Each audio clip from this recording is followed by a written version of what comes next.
माता, ये कली हमारे ऊपर बैठा है,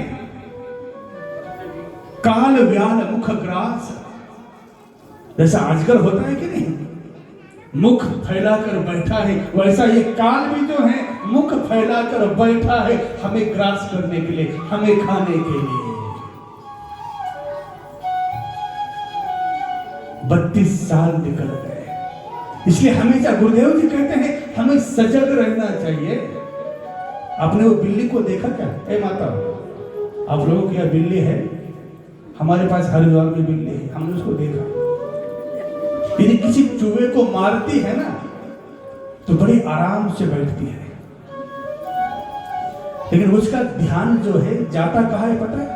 जो चूहा बाहर निकल रहा है, अंदर जा रहा है, बाहर निकल रहा है, अंदर जा रहा है, उसका ध्यान उस चूहे के ऊपर है। जो मरा हुआ चूहा है उसके ऊपर उसका ध्यान नहीं जा रहा है। उसको पता है इस चूहे को मेरे अलावा दूसरा कोई खाने वाला है, मुझे तो उसको भक्षण करना है जो इधर उधर उछल रहा है। ये काल भी ऐसा है, तो केवल हमारी उछल को देख रहा है, कब तू गलती करेगा और कब मैं तुझे अपने पंजे में शिकंजे में फंसा लूं। थोड़ी सी गलती होने की देरी है। बड़ा संयमित राजा परीक्षित अपना जीवन जी रहा है। अचानक अपने भंडार गृह में चला गया, जो अपना पुराना जो पूर्वजों का जो खजाना है उसके अंदर चला गया और उसको टटोलने लगा। हम भी ऐसा ही करते कि नहीं करते? हाँ? और जिसके पास कुछ पुरानी यबड़ियां वगैरह होगी, बुढ़ापे में टटोलते कि नहीं, आप कौन सी यबड़ी खत्म होने वाली है, हाँ? कहा क्या रखा है, और अचानक कोई चीज, अरे मात ज्यादा क्या, अभी पिछले कुंभ में हरिद्वार में हम एक वो कबाड़ नीचे गुफा जैसा है उसको हम सफाई कर रहे थे। बच्चों को मैंने कहा अरे जरा देखो कुंभ आ गया है, एक आधी कोई सोने की ईंट वगैरह मिल जाए तो अपना कुंभ निकल जाएगा। वो बच्चे गए साफ सफाई करने, सोना तो नहीं निकला लेकिन 7.5-8 किलो चांदी मिल गई। बिल्कुल जो प्लम्बर का सामान पड़ा था उसके अंदर वो चांदी पड़ी थी। ये पूर्वजों का परंपरा से आ रहा है, आसमान आचार्य पर्यंत ये गुरु परंपरा आ रही है। कहा क्या रखा है पता नहीं चलता है। आज राजा परीक्षित को भी लगा कि ये भंडार तो भरा पड़ा है, बहुत सारी चीजें देख रहे हैं। एक बक्से को खोला, उसके अंदर एक चमकता हुआ वो मुकुट देखा, बड़ा सुंदर लगा इसको मैं धारण करूंगा।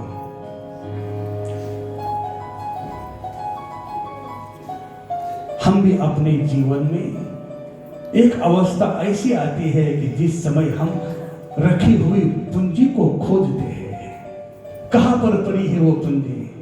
लेकिन गुरुदेव जी कहते हैं ये तो हो गई भौतिक जगत की पूंजी, लेकिन ये भी सोचना है कि मैंने अपने जीवन में ऐसा कौन सा नेक कर्म किया। गुरुदेव जी संत एकनाथ महाराज जी का उदाहरण दिया करते थे। कोई सज्जन आ गया संत एकनाथ महाराज जी के पास, बोले महाराज जी एक बात है, आपको कभी क्रोध नहीं आता है? आपके साथ कोई कैसा भी बर्ताव करे, है माता इधर उधर मत देखो। एकनाथ महाराज जी के पास वो भक्त आता है, कहता है बोले गुरुजी आपको कभी क्रोध नहीं आता है? कोई भी आता है कुछ भी बोलता है फिर भी आपके ऊपर क्रोध नहीं करते, आप हमेशा प्रसन्न रहते हैं। इसलिए मेरे मन में 1-2 सवाल है। बोले पहला सवाल तो मेरा ये है कि मेरी कितनी आयु है, और दूसरा सवाल मेरा ये है कि आप जो हमेशा हंसमुख रहते हैं, प्रसन्न रहते हैं, खुश रहते हैं, इसका क्या कारण है? गुरुदेव जी कहते हैं संत एकनाथ महाराज जी ने पहले सवाल का जवाब दे दिया। बोले देख मैं बताने वाला था नहीं, लेकिन तूने मुझे पूछा, तेरी आयु केवल 8 दिन की है। जैसे ही संत एकनाथ महाराज जी ने कहा तेरी आयु 8 दिन की है, तो उसने दूसरे सवाल का जवाब लेना चाहिए था, रोका नहीं, वहां से निकल गया। दूसरा सवाल उसका जवाब नहीं सुना, निकल गया। जब निकल गया तो 8 दिन हो गए। 9वें दिन जब जगा, अरे मैं तो मरा नहीं। जब महाराज जी की कृपा है, चला गया, दौड़ा दौड़ा गया, चरणों में गिरा, बोले आपने कहा था कि मैं मरने वाला हूं, लेकिन मैं मरा नहीं हूं, मैं तो जीवित हूं। बोले एक बात बता, तो 8 दिन जिया तो है, लेकिन कैसे जिया जरा बताना। बोले सच बताओ। बोले हाँ बिल्कुल सच बता। बोले 8 दिन हो गए, मैंने किसी को बुरा नहीं बोला, किसी को मैंने बुरा नहीं बोला। हर दूसरे तीसरे दिन पत्नी को मारता था, लेकिन 8 दिन हो गए उसको भी मैंने हाथ नहीं लगाया। बच्चे मेरे कौन सी क्लास में पढ़ रहे हैं उसका मुझे पता लगा। मेरे भाई के साथ जमीन को लेकर झगड़ा चल रहा था, छोटा सा टुकड़ा पड़ा था, गया, ए भाई ये तेरा टुकड़ा तू संभाल ले, तेरे सिवा मेरा है ही कौन। बोले एक बात बता, तुझे कैसा लग रहा है। बोले बड़ा अच्छा लग रहा है। बोले मेरे तूने दूसरा प्रश्न पूछा था उसका मैं तुझे उत्तर देता हूं। मैं जब हर दिन उठता हूं यही चिंतन करता हूं कि मेरी आयु केवल 8 दिन की है, इसलिए मैं हमेशा सबके प्रति प्रेम भाव रखता हूं, सबके लिए मैं मंगल कामना करता हूं, सब खुश रहे, यही मेरा भाव है, यही मेरी खुशी का राज है। इसलिए मुझे क्रोध नहीं आता। इसलिए हमने कहा ना, रहना कुछ दिन के लिए है, लेकिन 100-150 बरस तक हमारा मकान चले, ऐसा हम काम करते हैं। गुरुदेव जी कहते हैं कुछ ऐसा भी काम करो। कबीरा ऐसी करनी कर चलो, हम हंसे जग रोए, है कि नहीं। जब हम पैदा होते हैं तो संसार हंसता है, हम रोते हैं, लेकिन आज ऐसी करनी कर, हम हंसे जग रोए। हमें अपनी पूंजी को खोजना चाहिए। राजा परीक्षित नीति के मार्ग पर राजपाट चलाता है, अचानक जंगल में जाता है, वहां पर उसको जो है एक बैल दिखाई देता है जिसके 3 पग कटे हैं। माता गैया दिखाई देती है, वो रुदन कर रही है, संवाद कर रही है।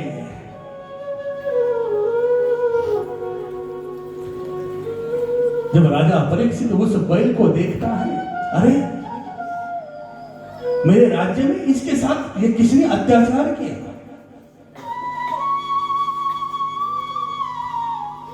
बड़ा सजा एक आदमी वहां पर दिखाई देता है। राजा परीक्षित उसको दंड देने के लिए दौड़ता है। वो आदमी राजा परीक्षित के चरणों में नतमस्तक होता है, शरणागति प्रतिकार लेता है, स्वीकार लेता है। राजा परीक्षित उस बैल को पूछते हैं, बोले तू कौन है। बोले मैं धर्म हूं। युग के परिणाम के कारण जो है मेरी ये दशा हुई है।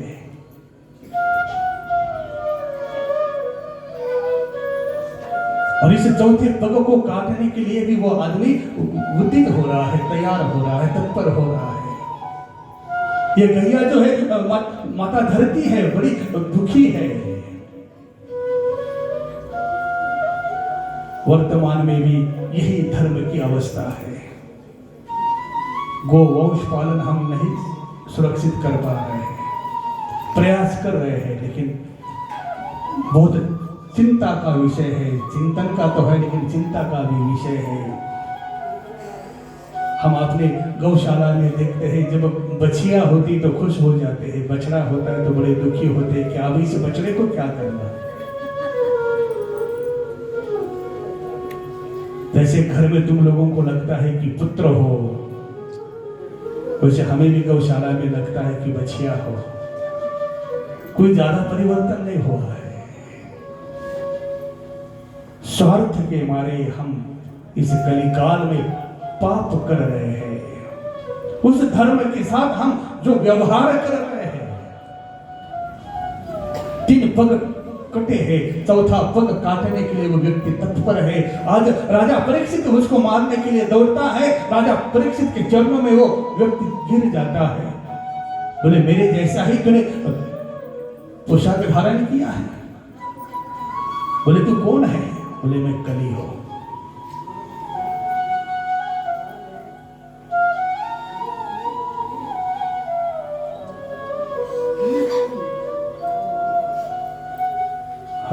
जय जय राम कृष्ण हरि, जय जय राम कृष्ण हरि, जय जय राम कृष्ण हरि, जय जय राम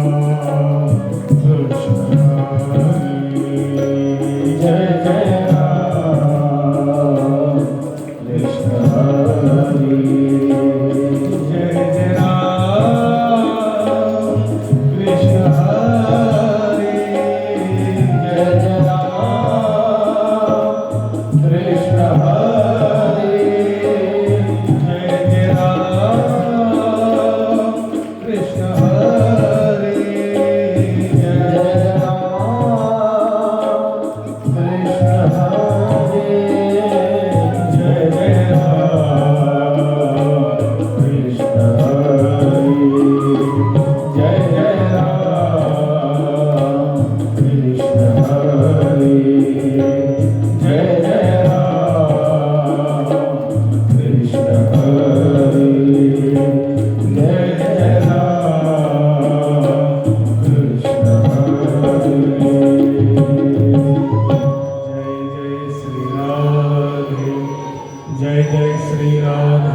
आज गुरुदेव जी कहते हैं राजा परीक्षित उस आदमी को दंड देने का प्रयत्न करता है, वो शरणागति स्वीकार करता है। गुरुदेव जी कहते हैं जो शरण में आता है उसको क्षमा करना चाहिए। बोले मैं कली हूं, बोले जो भी है मेरे राज्य में तू नहीं आ सकता। ध्यान रखना है माता। आज जो है ये कली कहता है कि हे राजन, अब तो चक्रवर्ती सम्राट है, कहीं तो ऐसी कोई जगह मुझे बता दो जहां पर मैं बैठ सकूं, जहां पर मैं आराम से ठहर सकूं। जा बोले जहां दूध खेला जाता है वहां पर तेरा वास रहेगा। जो मद्यपान करता हो, शराब आदि पीता हो, वहां तेरा वास रहेगा। जो परस्त्री गमन करता हो वहां तेरा वास रहेगा। जो हिंसा आदि करता है वहां तेरा वास रहेगा। ये खेलते ना दूध वगैरह, सट्टा वगैरह, जो पत्ते ताश पत्ते वगैरह जो भी खेलते हैं, गुरुदेव जी कहते हैं यहाँ कली का वास है, या बड़े झूठ बोलना पड़ता है। महाभारत इसका उदाहरण है। द्यूत खेले पांडव, परिणाम भुगतना पड़ा, कली का वास है। ये जो शराब आदि पीते हैं ना, वहां पर भी कली का वास है।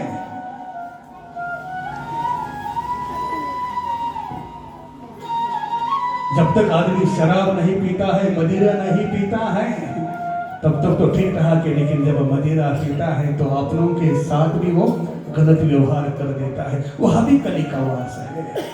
तो परस्त्री गमन करता है वहां भी कली का वास है। जो हिंसा आदि करता है, जब हम आते हैं ना, यहाँ देखते हैं, मार्केट देखते हैं, बड़ा मन कष्टी होता है। ऐसा लगता है दिल्ली के अंदर इतने राक्षस कहां से आ गए, इतने जानवरों को खा रहे हैं। ये जानवरों को खाने वाले राक्षस ही है। हे माता, हर चीज के लिए एक भक्षण होता है। हमारा खान पान यदि ठीक नहीं है, अरे किसी जानवर को खाकर क्या हम बलशाली बन सकते हैं? आज बाहर के लोग आते हैं, वो शाकाहारी बन रहे हैं, और हमारे मूर्खानंद जो है असुरी प्रवृत्ति को धारण कर रहे हैं। यदि हमारा किचन का जो भोजन है, यदि हम परमात्मा को उसका भोग नहीं दिखा सकते हैं, तो समझ लेना कि हम असुरी प्रवृत्ति वाले बन रहे हैं। ये शिकार करने का अधिकार जिसके दांत बड़े बड़े होते हैं ना, उन्हीं लोगों को होता है। मनुष्य के दांत तो बड़े छोटे छोटे हैं। ये कली कहता है, राजन, जो जगह आपने बताई है ये तो सभी गलत है, और यहाँ पर तो बोले कोई ऐसी जगह हो। ये कली मन में चिंतन करता है। बोले राजा परीक्षित तो ऐसी जगह कभी जाएगा नहीं, और जब तक ये मेरे शिकंजे में नहीं आता है तब तक मेरा काम होगा नहीं। अरे आजकल ये नशा दे रहे हैं, छोटे छोटे बच्चों को नशा सिखाई जा रही है। 10-15 दिन जो है वो नशा फ्री में देते हैं, और जब उस बच्चों को उसकी आदत लग जाती है तब उसको दुकान का पता बताते, बोले जा वहां मिलती है। ये बहुत बड़ा रॉकेट चल रहा है हमारे इस भारत के अंदर, इस सनातन के अंदर। ज्यादातर देखना हमारे जो हिंदू भाई वगैरह है ना, वो ज्यादा आपको नशा करते हुए दिखाई देंगे, क्योंकि इनको टारगेट किया जा रहा है। इनको हम लड़कर नहीं मार सकते। इनकी जो ताकत है, इस ताकत को यदि खत्म करना है तो इसको नशे के अधीन करना है।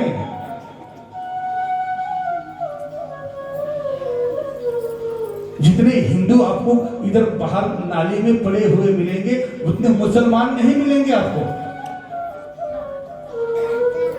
क्योंकि एक बड़ा षड्यंत्र चल रहा है। इसको हम समझ नहीं पा रहे। हमारे बच्चे इसके अधीन क्यों जा रहे हैं?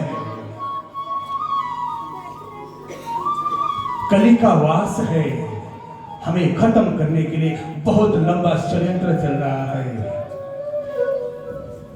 हमारे बच्चे के ऊपर हमारी नजर होनी चाहिए। गुरुदेव जी कहते हैं, बच्चे के ऊपर नजर रखने की अपेक्षा उसके मित्रों को देखो, उसके जो सखा मंडली है उनको देखो, इसका उठना बैठना किसके साथ है।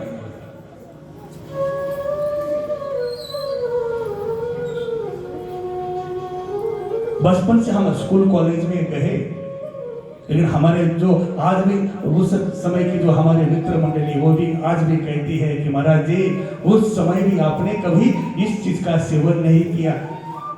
क्योंकि हर दिन जो है एक का होता है ना, स्कूल में जाते थे तो आज तेरी बारी है, कल तेरी बारी है।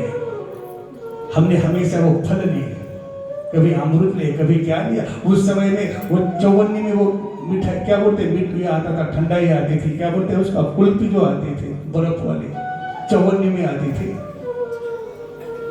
वो हमारे साथ के बच्चे वो गुटखा आदि खाते थे, पर हम वो चीज खाते थे, और उसका आज परिणाम है। ये हमारे साथ में एक हरिद्वार में एक विद्यार्थी था आश्रम में, बड़ा बिठर था। वो मेरे पास आया, बोले महाराज जी एक बात बताओ। मैंने कहा बता, क्या बात है? बोले जो तंबाकू होती है ना, तंबाकू खाने से नींद नहीं आती। मैंने कहा कैसे? बोले तंबाकू यदि खाकर आप यदि पढ़ाई करोगे ना तो बहुत जल्दी याद हो जाता है। पता नहीं उसने कहा से, उसने उदाहरण भी ऐसे दिया कि मैं भी थोड़ा चिंतन करने लगा। एक बात बताओ, और मैंने चुपके से वो थोड़ी सी तंबाकू के 2-4 पत्ते मुख में रखे। माता वो आधा घंटा 1 घंटा हो गया, मुझे चक्कर आने लगे, मुझे उल्टी हो गई। मैंने उसको इतनी गालियां दी, इतनी गालियां दी। मैंने कहा तेरी बात सुनकर आज मेरी ये स्थिति हो गई। मैंने कहा अरे वो लोग कैसे इसको पचाते होंगे पता नहीं। हरिद्वार में हमने देखा ये कभी कभी वो जो है ना भांग घोटते हैं। मैं नया नया था, हम बगल वाले आश्रम में गए तो वो बोले महाराज जी प्रसाद दोगे? मैंने कहा प्रसाद दे दो। उन्होंने वो गिलास भर के वो ठंडाई दे दी। उस समय वो पृथ्वी वगैरह थे आश्रम में। मैंने ठंडाई दे दी, 1 गिलास पी गया, 2 गिलास पी गया, बड़ा अच्छा लगा। तो बोले आओ दे दो, वो 2-4 गिलास पी गया। उस समय गद्दी घर में वो टीवी लगी थी, आते आते आधा घंटा हो गया, गद्दी घर में आ गया तो मैं हंसने लगा, मेरी हंसी ना रुके। वो कुछ क्रिकेट चल रही थी, बच्चे क्रिकेट देख रहे थे और मैं हंस रहा था। जब मेरा हंसा चेहरा देखा बच्चों ने तो एक एक बच्चा गद्दी घर के बाहर निकल गया। वो पृथ्वी हिम्मत करके मेरे पास आ गया, ये कन्हैया भी था शहरों से। बोले महाराज जी आपने कुछ पिया है क्या? मैंने कहा हाँ, मैं बंगले में गया था, वहां पर मैंने वो प्रसाद लिया। बोले महाराज जी वो भांग थी। तो मैं हंसता जाऊं। उस समय वो टेलीफोन था, महाराज जी हर दिन फोन करते थे। मैंने पृथ्वी को कहा, मैंने कहा देख पृथ्वी, आज महाराज जी का फोन आए तो उनके साथ मेरी चर्चा मत करो। मैंने वो नींबू का कुछ जूस वगैरह पिया। एक बात बताओ, रात को मैं बाथरूम में चला गया, सुबह 3 बजे बाहर आ गया, बाथरूम में खड़ा रहा। यानी मुझे पता है मैं खड़ा हूं, लेकिन दिमाग काम नहीं कर रहा। मैंने कहा हे भगवान, ये गलती से करने के बाद ये सजा मिल रही है, तो जो जानबूझकर कर रहे हैं उनकी क्या स्थिति होगी? हे माताओं, हमें अपने बच्चों के ऊपर ध्यान रखना चाहिए। उनका उठना बैठना कहां पर है। अच्छे मंगल कार्य भी हमारे ठीक नहीं हो रहे हैं माताओं। हम कुछ अनुष्ठान करते हैं, पूजन अर्चन रखते हैं, कुछ खाने पीने का रखते हैं, यह हो गया। अभी कुछ दिन पहले या बाहर ही खाना खा रहे थे, बड़ा अच्छा वो बच्चे का कुछ करे, एक दूसरे को मारने लगे। अरे अच्छा कार्य रखा है, हम इंसान है, भगवान ने हमें इंसान बना के भेजा है। कोई हमारे मरने के बाद कोई खुश ना हो, अरे अच्छा हो गया, ये पीड़ा चली गई, दरिद्री चली गई, यहाँ की हमारी गंदगी खत्म हो गई, ऐसा कोई ना कहे। ऐसा हमारा जीवन होना चाहिए। हम कितने छोटे मकान में रहते जरूरी नहीं है। इतना भी यदि हम अपने इस सत्संग से लेके जाते हैं कि हम अपने घर बार में ध्यान रखें, रोकने का प्रयास करें। हमने कई जगह पर ये शराब नशाबंदी करने का प्रयास किया, पुरुष वर्ग ने हमारा साथ नहीं दिया, माता वर्ग ने साथ दिया, और उसका परिणाम रहा कि कई जगह पर कई दुकानें बंद हो गई। लेकिन यहाँ आने के बाद मैं थोड़ा हताश हो जाता हूँ, कष्टी हो जाता हूँ, दुखी हो जाता हूँ कि ये मेरा आश्रम गुरु गद्दी यहाँ पर होते हुए भी हमारे आसपास यदि कोई इतना इस तरह से शराब आदि पीता है तो हमारा दुर्भाग्य है कि उनको हम ठीक नहीं कर पा रहे हैं। सत्संग हम सुन रहे हैं, लेकिन उस सुनने से हम कोई तो चीज हमारे जीवन में भी धारण करें। हमें कहीं ना कहीं कमर कसनी पड़ेगी, तब तक हम जो है इस कलयुग के अंदर, जहां इस कली का वास है, वहां पर हमारी संतान, हमारे और घर के मालिक न जाए, इसके लिए हम प्रयास करें। आधी रोटी कमाए, सब मिल बांट कर खाए, लेकिन रात को हम चैन से सोए। कली ने सोचा ये राजा परीक्षित ऐसी जगह नहीं जाता है। हे राजन, ये तो सब गलत जगह है, कोई ऐसी जगह बताओ जहां मैं रह सकूं, सुकून से रह सकूं। बोले जा, स्वर्ण में तेरा वास होगा, सोने में तेरा वास होगा।